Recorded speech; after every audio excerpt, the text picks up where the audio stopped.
More than 500 people have gone missing, and the flash floods have created much more destruction in Nepal. That's right. When we look at the issue, we see the Nepal flash floods that are taking over social media, news, everywhere you must have seen. Welcome back to the latest update series of Drishti IAS. This is Divya Kawatra, and today we are going to discuss a very devastating issue, that is Nepal flash flood, that has not just created destruction on the infrastructure or the land, but also taking away so many lives, and we have a rising record of missing people, still counting. Very devastating thing. We'll understand what happened, how did this happen, what is the geographical reason behind this, what is the concept behind this issue to come forward, how are cloud bursts happening, and we'll understand all those concepts. Stay tuned till the end to know all about it. Let's understand what has happened first of all. So Nepal flash floods, devastating flash flood in Nepal's northern Rasuwa district near the Tibet border has again highlighted the Himalayan nation's extreme vulnerability. How so? At least 55 people had already been registered dead, and more than 500 people are already gone missing, where more than 133. The data keeps updating. This keeps updating because the list is never ending. We have no final list because every single time we open the news, we see more and more people going missing. All right, don't focus on that. But yes, many Indians are also stuck there. They've remained missing, and after the flood water swept away home, vehicle, it took away an entire bridge. If you look at the videos, that is what is happening. Infrastructural sites and authorities in Bihar have also been placed on alert. Why? Because water is moving downstream. So this becomes important for India as well. Why? Because if it comes to Bihar, India, whether it is ready or not, will have to face this, right? So what is happening? Let's understand step by step what happened. Where did it all go wrong? So Rasuwa district in northern Nepal near Tibet border, that is where this happened. What are the impacted river systems? The Bhote Koshi river, which originates in Tibet, flows into Nepal to join Trishuli river system and eventually moves downstream into Gandak river, right? And this is why, this downstream is why India has been on alert, right? Putting all the areas of Bihar also on alert, especially. Large scale human impact can be seen. The data keeps increasing. Don't focus on that. Again, causes behind the disaster. What happened? Why so much of disaster? Like, there was a video surfacing, if you must have seen, that people were working at a site, and suddenly they start running and you just see that why are they running? And then suddenly above the building, 40 feet building, and above the building you see water rising.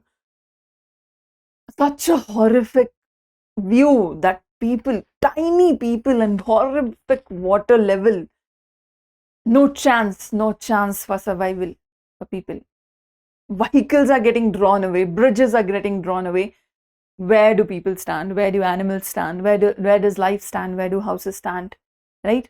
So transboundary heavy rainfall and cloudburst became the first reason. How so? According to Nepal's flood forecasting division, local rainfall within the Rasuwa district was insufficient. Right? On its own, the rain was insufficient to generate a surge of this scale.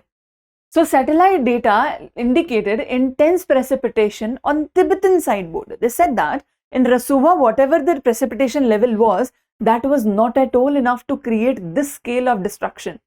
Something happened in Tibet, all right? Something happened in Tibet, and from that border, that funneled the downstream through high gradient mountain, and that is how it came down to Nepal, right? The second is possible glacial lake outburst flood. What is this? We'll understand properly the concept, but for now, this is the cause. Scientists and disaster management authorities are assessing whether this event has been amplified by a GLOF, that is the superglacial, or we call supraglacial or moraine dammed lake in Tibet, that might have ruptured and caused the landslide or ice avalanche and the impact that has come after that. All right, that might be possible. We are looking for that, but this has not been proven yet. What this method is or what this process is, we will understand that in detail later on. So stay tuned till that. Cascading landslide blockage is another reason, because it is an Himalayan terrain and cascading effect is very normal. One thing comes down, it pushes the other one, pushes the other one, pushes the other one. That is a domino effect. The cascading domino effect, that is very possible in the hilly terrain. So that debris has come forward, taking away the dam, and once the dam was released, water level further rose, and that water level destroyed everything, right? Yeah. What are the geographical and environmental factors behind Nepal's vulnerability here? Why is Nepal so vulnerable then? to understand that, like what is the geography of Nepal that is making it so vulnerable. First thing is that it has young and tectonically active geology. How so? The Himalayas are steep, unstable and continuously rising. Because of that rising, that movement, constant tectonic plate movement is happening. That tectonic plate movement might cause earthquake, hurricanes, all these things keep getting caused there. The movement is very fast paced there, right? So the high relief, extreme elevation drop over the short, it causes runoff to accelerate very rapidly. It gains momentum, picks up huge quantities of boulders, sediments, everything along with that, and thrusts it against the infrastructure, be it dam or whatever, right? And the second thing is funnel effect of the narrow valleys. Because there is a funneling, a lot of water comes. Then there is a very narrow valley. So the water is traveling like this, and suddenly it opens up and all the flood water is spread out. That causes flash flood. Like in a second, a lot of water is coming where there was no water. Like a second ago, there was no water. But then again, when the water crosses that steep valley, it spreads out like anything, right? And that is what is causing flash flood. These are the reasons that have been identified. Along with that, we see retreating glaciers and expanding glacial lakes also. The global warming has accelerated the global retreat, the glacial retreat, and across the Hindu Kush Himalayas especially, glaciers are melting, water levels are rising, and that obviously causes destruction. Transboundary basin dynamics are also different. Why? Because many of the major river tributaries that are crossing Nepal originate in the Tibetan plateau. So they get their pressure from here, right? The disaster monitoring, real-time hypermeteorological data sharing and early warning synchronization, everything across the international borders remains very complex, right? Because if it is in the international borders, let's say India and Nepal are sharing border, right? Something is happening in Nepal. Nepal needs to inform to India that, okay, water level is rising, you must be on alert. But we have come on alert after the incident has already happened. That's why the international sharing of the information is very complex.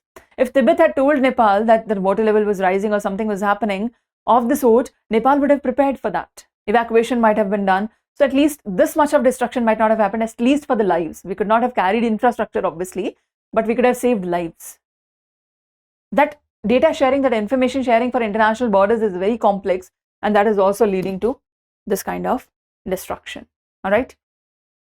That brings us to Glacial Lake Outburst Flood, what that flood is and how does that happen. Okay, let's understand that concept. So the GLOF mechanism and mitigation, what do? This is a glacial lake. This is the glacial retreat. Because the glacier is melting, it is coming forward and melting here. And the water level of the glacial lake is rising. This is the moraine dam that is constructed here to stop this water from overflowing. Okay, done. Now, how a GLOF forms? There's an outburst flood. This water takes over this moraine dam, right? Once it takes over, why? Because there is heavy precipitation. How does it take over? Because there is heavy precipitation, the water level starts rising. Once the water level rises, this happens. Because of heavy rain, debris, etc. starts coming downhill. Because of that also, like you take a glass of water and you put a lot of stone in that. The water will start to overflow. Did you add more water? No. You just added stone that took the space and water had to come out. Similarly here, boulders, etc. that will fall under the lake. Lake water will rise and that will take over, right? Once it takes over, it will cause a landslide, right? Here there's a landslide and further there's a landslide, right? And this will continue, the process will continue as a domino effect. Fall, landslide, fall, rise, landslide, fall, rise, landslide. And since all the terrains are hilly here, everywhere this will be a cascading effect, right? That is how glacial lake outburst floods work. Clear? We are still inspecting whether this is a cause or not, but this is a suspected cause in causing this much of destruction in Nepal. Clear? Exactly. All right. On that note, if you want to join us for more such current affairs discussions every day, you can join us at the Drishti IAS English channel, where we run a class every day from Monday to Saturday live at 8:30 a.m. to discuss the Hindu newspaper, PIB news analysis, as well as practice question from the previous session. That is the structure of the class. You can join at the Drishti IAS English channel Monday to Saturday, 8:30 a.m. live. All right. So we have a question for you based on this. Read the question. Give us your answer in the comment section. Yeah. Solve the question, and along with that also leave your prayers for Nepal in the comment section. Leave your prayers for Nepal. Let's pray. Let us hear your prayers in the comment section. All right. Solve the question, give us your answer there, and we'll watch that. And that was the topic today. A very devastating topic, doesn't make us happy, really. So we'll see you in the next video. Till then, take care. Thank you. Bye-bye.